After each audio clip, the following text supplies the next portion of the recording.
Hey everyone, welcome to Mom I Left the Church. Today I want to talk about the emotional roller coaster that you can go on when you're deconstructing from a high demand religion like Mormonism. The amount of emotions that you experience is insane. For me, I feel like it was shocking to hear and read some of the information that I had come across, that which, by the way, I just want to say, like, is not anti-Mormon.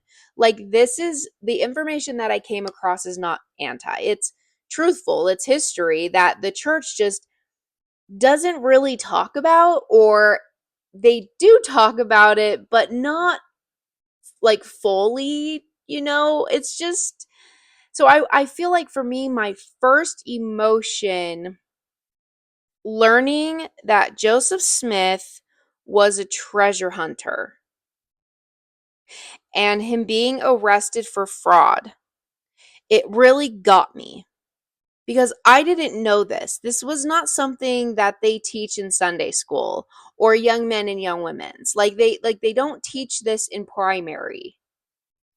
And I want to say that when I first found this out, I remember calling my dad and saying, because my dad's very Mormon, he's a high priest, okay? Like, my dad has told me before that he would take a bullet to the head if somebody asked him to deny if the church was true, right? Like, my dad was so deep in it.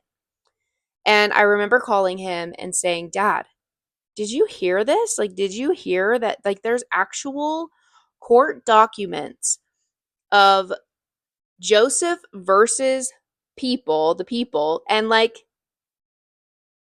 he completely was like, well, everybody has a past. I was like, what? Like, wait. You've never heard this, yet you're okay with this? And he's like, yeah, because it's not a big deal. And I said, but Dad, he was arrested for fraud. He was scamming people. He was a treasure hunter. He used rocks to find treasure. The same rocks that he translated the Book of Mormon with, which is what we know as the Urim and Thummim.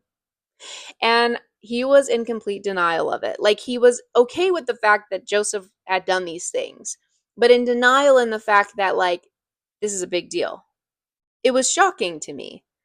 So I feel like my first big emotion of finding this specific thing out was shock. I couldn't believe what I was reading.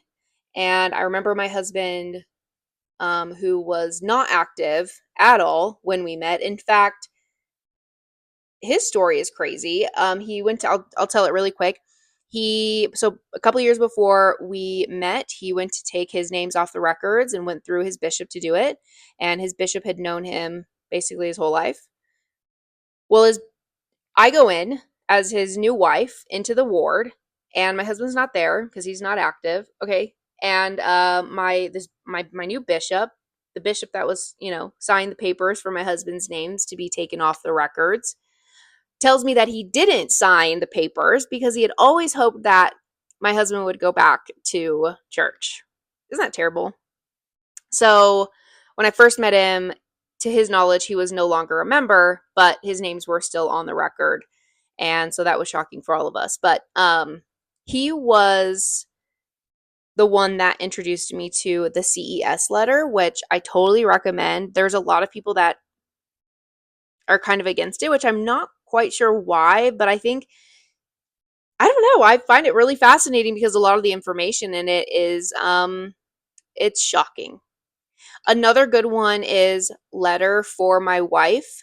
That really fucking got me. When I learned that there were multiple accounts of other people before Joseph Smith having the same experience as he did in the first vision, I was really shocked. You can find all of this information in Letter for My Wife. So basically, before Joseph Smith's first vision, right, he was basically, you know, a light descended upon me, and that whole experience that he had. There were other men that also had written down experiences and almost kind of word for word before Joseph's time. So it's just, it's shit like that. I was shook finding out information. And then that's when a lot of the confusion came to play for me, because I thought, oh, well, wait, well, what about this? And what about that? And then I got really fucking sad, because I remembered my time on my mission teaching people about Joseph and his experience, and how he came to translate the Book of Mormon and restore the gospel and bring the priesthood back.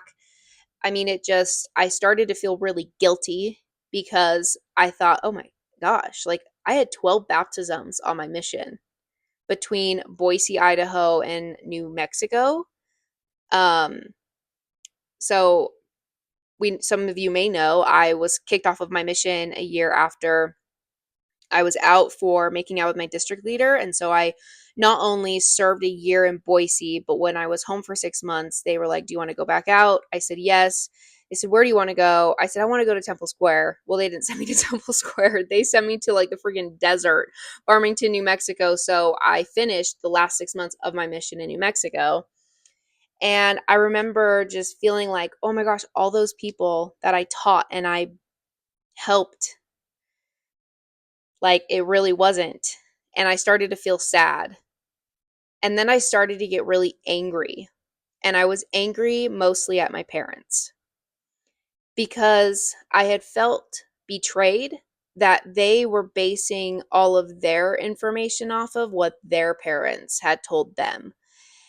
And I felt like they never really gained an understanding of life outside of the church. So it never gave me the opportunity to gain life outside of the church. It was all that I knew. It was, oh, you have problems, go see your bishop. Oh, you're having doubts, go see your bishop. Go read your scriptures. Go to the temple. Like it was never, oh, you're having thoughts about this. Well, maybe we should see a therapist, or maybe we should go see a doctor and get on some medication. It was always pray away the pain, go to your bishop, read your scriptures, fast. Are you paying your tithing?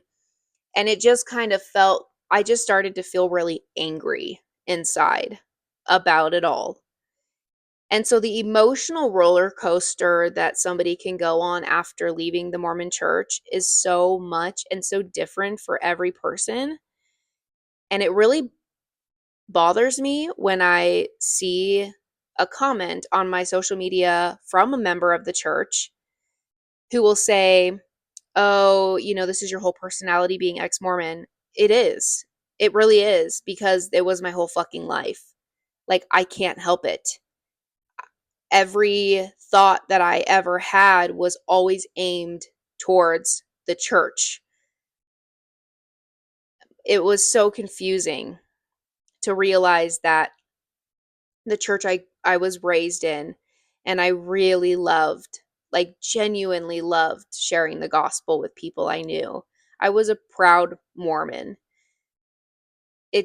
Coming to know that it wasn't true was honestly heartbreaking for me. Um, I think about that little girl sitting in primary, feeling really special, and then going to school and knowing that all of my schoolmates weren't part of that. I felt different. I felt more important to the world. And I feel like it gave me a mindset of, I'm better than everyone else. And now that I'm out of it, it's so crazy, because I feel like I'm not better than anyone else anymore. I feel like I'm just like everyone else. And that's a feeling that you don't have when you are being raised in the Mormon church. You don't feel normal. You're taught to feel really important. How they keep you in it for life. And I guess a lot of the memories that I have being in Young Women's, thinking about my future, really contributed to a lot of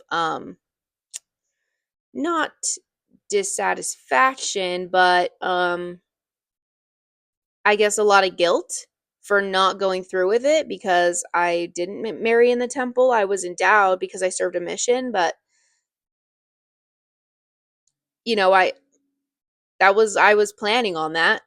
I had thought about that a lot. It was a every week topic, getting sealed to your future husband. I was told in Young Women's that the more you pray, the better looking your husband would be. It's just like it's shit like that really fucks you up for life. So when somebody says, "Oh, you've made this your whole personality," absolutely, because it really fucked me up, and it's fucked a lot of people up. And I think there's a lot of people who don't have the opportunity or the platform to speak it. So that's why I'm doing it. And it's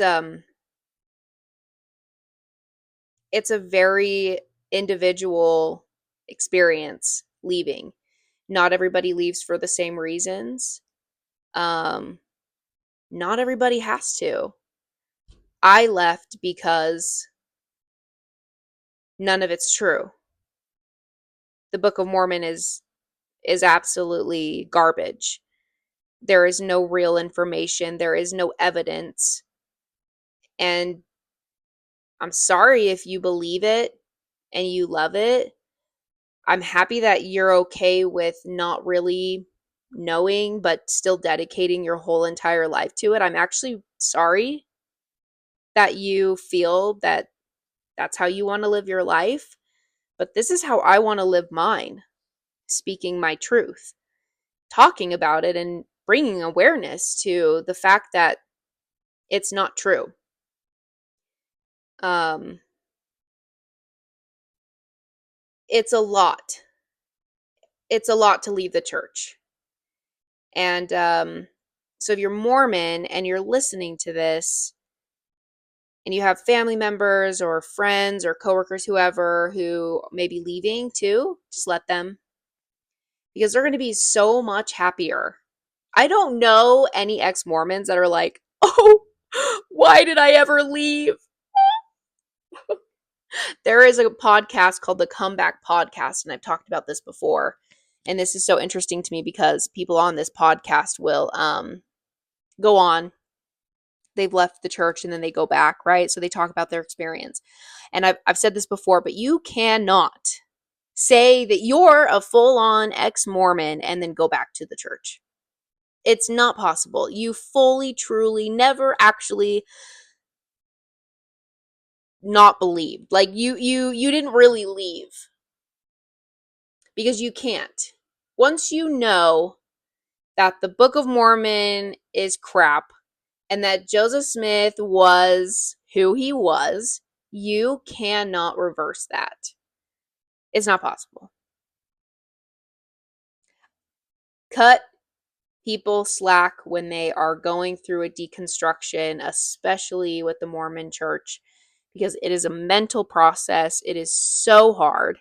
And so many people have to seek therapy. Like you have to rewire your brain for what you were taught and everything that you learned. And now you're an adult and you have to redo it all. It can be hard. People are doing it alone without their spouse. I am lucky that my husband was already out of it, but he was gentle in my process of still being in it. He never pushed me to get out. I remember talking to him one day and he was just saying, I could see it in you. I could see that you didn't want to be living that life. And so he just said, I just kind of let you figure it out on your own. And I'm happier. Every ex-Mormon is happier. That's just how it is. I just I just know that if you're going through this, you aren't alone. There are so many resources, so many people out there who can help you, and it will get better.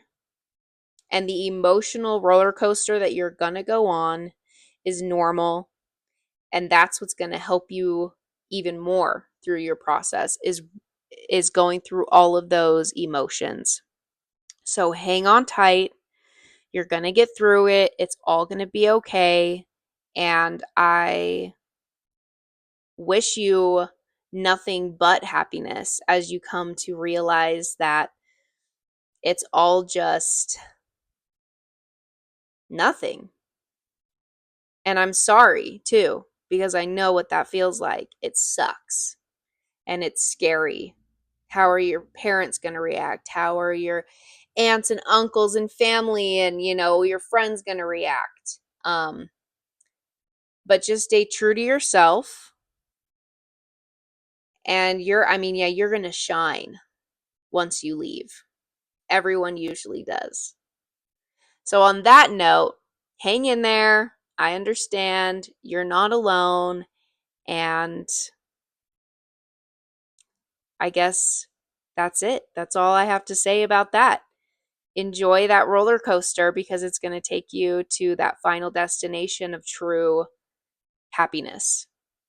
And I guess I say these things in the name of Jesus Christ. Amen.